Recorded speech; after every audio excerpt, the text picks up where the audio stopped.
Всем здравия.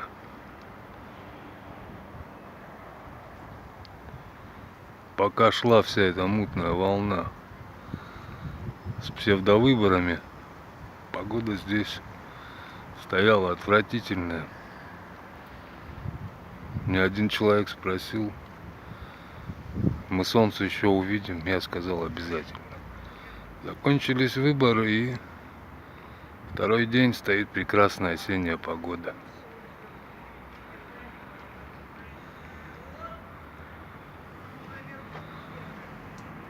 В этом государстве, вне нашем государстве, есть одно право. Право свободно молчать.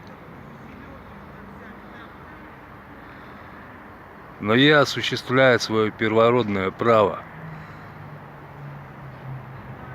Право намерения шамана на волю.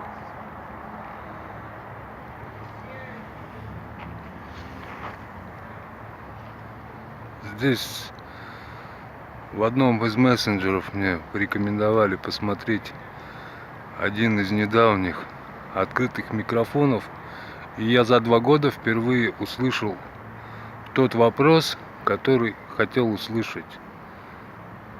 Ведущий микрофона задал вопрос: за кого вы выходили?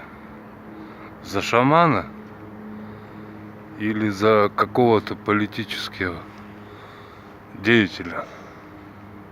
И они получили молчаливый ответ. Народ выходил за шамана, потому что шаман озвучил чаяние всего народа,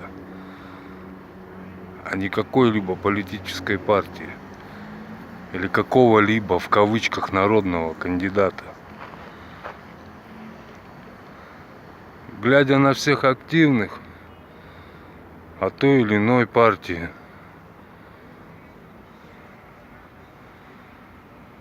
хотелось бы пожелать или сказать: бегите, ребята, бегите оттуда. Объединяйтесь, создайте коалицию. Ваши партагеносы утянут в болото. Они молча согласились с результатами. Сказали, что все прошло как должно было пройти, честно. Вы им нужны для одной лишь цели.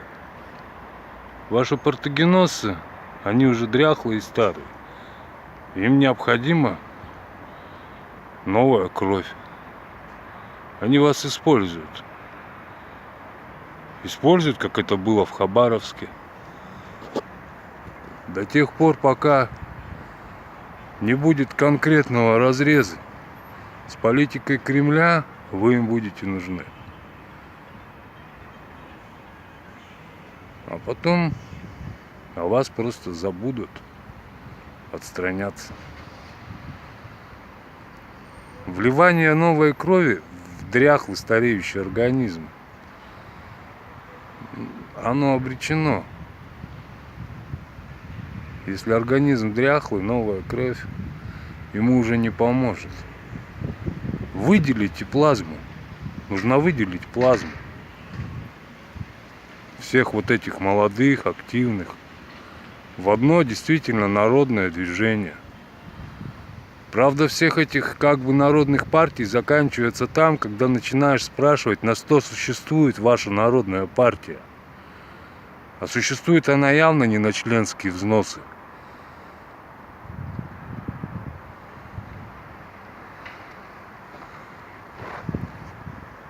В своей партии вы, кроме выученной беспомощности, в конечном итоге ничего не получите. Вы потухнете и погаснете.